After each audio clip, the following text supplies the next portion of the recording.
What's up everybody, Griffey here. The 8-episode long trailer for House of the Dragon Season 3 just had its finale, and unsurprisingly, it was a huge pile of dragon But it might be George R.R. Martin's beef with Season 2 that may point to more red flags in the future of House of the Dragon.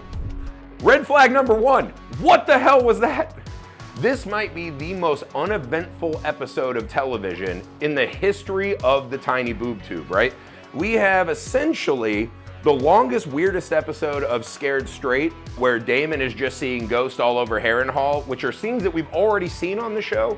And instead of making him a cooler, more deranged Damon, it just makes him go, you were right, and now I just want to be a good husband. So Damon essentially gets scared into becoming Ned Flanders. That doesn't do it for me.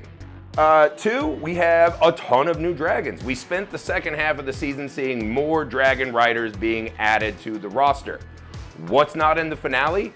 Any cool dragon riding. No dragon anything. I felt like Jeff Goldblum, right? Tapping on the camera. You are gonna have dragons in your dragon show finale, right? So Prince Regent Aemond has one dragon, Vhagar, the biggest dragon, right? He might be the fiercest dragon warrior in Westeros, right? By the time we hit the season finale, the Queen has so many dragons on her side, it is impossible to understand, short of we just need this to last longer, why they don't just fly to the Riverlands and melt all the armies, why they can't beat Vhagar in a 7 or 8-on-1 dragon fight, why they can't go to King's Landing and make everyone bend the knee, and I guess pirates are something we're supposed to pretend that 7 or 8 dragons can't just clear out. That's how easy this is to solve, and the show's pretending that that is a hard choice for us. Your Grace, this is the last thing any of us wish to discuss at this dark hour. They put a lot of weight into the Rhaena-Alicent reunion.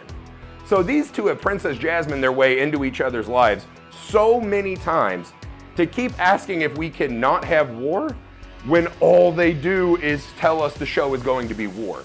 The second half of season 1 was the moment for these two queens and the capital at whole to imagine if war was worth it, if fighting and the bloodshed and the carnage that would come with this battle for the throne was worth it. We did that for many episodes of season 1.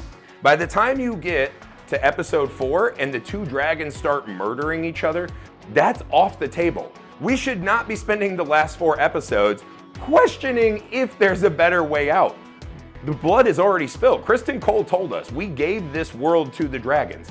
If the worst, most hateable character in the show can see that we're done with that phase and we need to move on in the story, the people making the show should see that as well. Do not think I have no shame in me, sir. There were 2 things in the show. The only 2 things you can say the finale actually gave us was, 1, we got a Lannister mud wrestling a female pirate captain, and then getting asked to bang all of her wives so they could make tall, kind of skeletal-like children. That was cool. I'd never seen that, so I'm gonna give that a thumbs up. I am pro mud wrestling and wife swapping. Another thing the show gave us, which we might not want, but might find out we secretly needed, right? Aegon, what's left of him after the battle, is left in bed, he's injured, he's hurt, he's morose. His friend comes to him and says, hey, I wanna save your life. Let's run off. I've got a secret stash of money. We can live out our days. His response to this world-ending plea for him, hey, did you know my wiener split open like a brat on a spit? And then I paused and I said, in a show that offers me so little to occupy my mind, this is the thing that I'll now think about for the next 1 hour of the show. So did I need to know the state of his wiener post-dragon fight? Probably not. Was it a welcome relief to the boredom and tedium of the episode? You betcha. Aegon the Realm's delight. Red flag number 2, George R.R. Martin falling out of love with the series. That's depressing. Yes. So one of the biggest red flags is George R.R. Martin's seeming shots he's taking at the show. At the conception of this show, right, after Game of Thrones ended so poorly, it was a big deal that HBO took a gamble and rolled the dice on another show. George R.R. Martin from the start was a pivotal voice in helping shape the show, craft the story based on his books. He was very, very involved. So on his blog, Not a Blog, eventually he begins to take not so veiled shots at House of the Dragon. He specifically says, you won't find dragons hunting the Riverland or the Reach or the Vale or roaming the Northlands of the Mountains of Dorne, like we see in the finale of House of the Dragon Season 2. There's just a wild dragon in the Vale that anyone can just go out and claim if they have the stuff, right? So it's not a good sign when the mind behind Westeros, the creator of the Game of Thrones and House of the Dragon, clearly does not like what you're doing with said dragons. It's also another red flag that George R.R. Martin felt he needed to publicly tell us that he wouldn't be in the writer's room anymore attending meetings for House of the Dragon Season 3.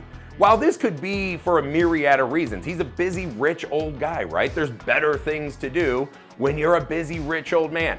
I get it, but why do you need to make a big publicity statement about it? It feels like he wants to control the narrative on why he's not there. I'm imagining George is starting to get flashbacks to the last time that the show was running a little ahead of him, right? That the show was like, we got it, we'll just kind of tell the story we think you would have told, and we all know how that ended. He's bringing all the dead people back to life, and they put the women and children in a crypt with all the dead people. So, rah.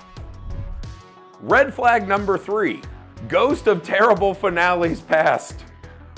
The Westeros universe has had no shortage of kind of unfulfilling ending to characters we like, right? Who can forget Tywin Lannister on the toilet?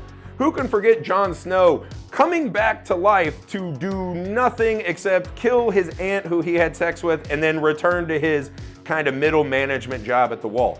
How about the Hound and the Mountain finally coming to blows just to fall off the stairs like they're my grandparents?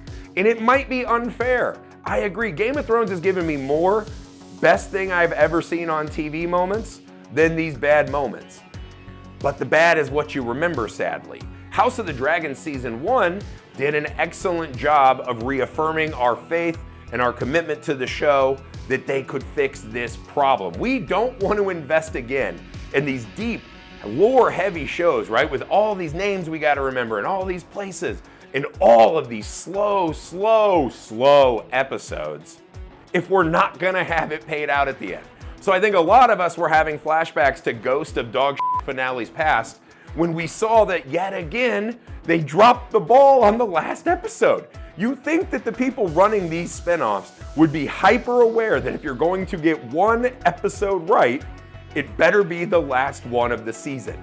You cannot risk spooking all of the people that tried this again that we're heading to another calamitous disaster. Fans are mad, George R.R. Martin is mad. That could mean a lot of disaster ahead for House of the Dragon. I myself am optimistic because since season 2 chose to do nothing, that means there's a lot of great stuff we can hope for in season 3. And me personally, as long as there's dragons fighting and wieners getting traumatized, I will not miss it.